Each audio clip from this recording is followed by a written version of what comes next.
Assalamualaikum anak-anak, apakah kalian menyiapkan cerita untuk diceritakan hari ini? Waalaikumsalam, sudah Pak. Pak, bagaimana jika saya menceritakan tentang diriku sendiri? Tidak masalah, asalkan ceritanya menarik dan bisa menyentuh banyak orang. Pasti kita buat yang terbaik untuk tugas ini Pak. Bapak tinggal karena ada rapat di kantor ya. Kantin aja Yunin, kita tidak boleh ke kantin, nanti ada guru yang mergokin kita. Dodit, boleh aku baca ceritamu? Sepertinya menarik. Sebenarnya aku agak malu, ini adalah cerita sedih. Oh ya, aku tahu itu. Aku tidak tahu kehidupanmu, karena aku tidak terlalu dekat.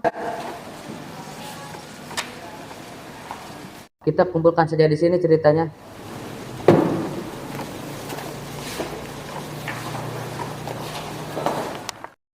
Saya bawa tugasnya ke kantor ya.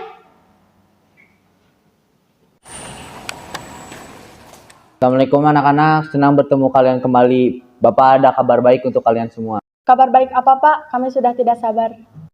Karangan Dodi diterima dan akan dipost minggu ini di media koran. Wah, benarkah? Aku jadi penasaran apa ceritanya. Please ceritakan kepada kami. Sudah ceritakan saja, Dit. Kami siap mendengarkannya. Dodi, silakan ceritakan karangan kamu di depan. Ya Pak, aku tidak bisa menceritakan sedetail pun di buku. Aku akan menceritakan secara singkatnya. Pada saat umurku 5 tahun, aku adalah anak laki-laki yang ceria. Namun saat itu, aku menjadi seorang yang pendiam. Kami pulang dari tempat nenek mengalami kecelakaan yang parah, mengakibatkan papa meninggal. Harapanku hanya ibuku yang sudah 1 minggu koma di rumah sakit tanpa sadarkan diri. Aku terus berdoa agar ibuku sadar. Namun keesokan harinya ibuku pun meninggalkanku juga.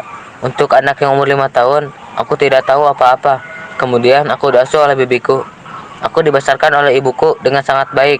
Namun bibiku bukan orang berada, sehingga aku harus mencari uang untuk kehidupanku sekolah. Aku bekerja untuk biaya sekolahku tiap harinya. Dan aku sering tertidur di kelas karena kecapean. Wah, kamu hebat masih bisa bertahan sampai sejauh ini. Sebenarnya aku hampir tidak kuat, tapi aku harus terus berusaha. Bapak baru tahu kalau kamu anak yatim piatu, Nak. Seharusnya aku bersyukur karena masih punya keluarga yang lengkap. Aku sangat tersentuh mendengar ceritamu, Dodit. Ibuku juga sudah meninggal dan ayahku juga jarang pulang. Terima kasih Dodit karena kamu telah menceritakan pengalaman kamu. Wah, Dodit keren! Perhatian, waktu istirahat telah tiba. Karena sudah bel, kalian boleh beristirahat.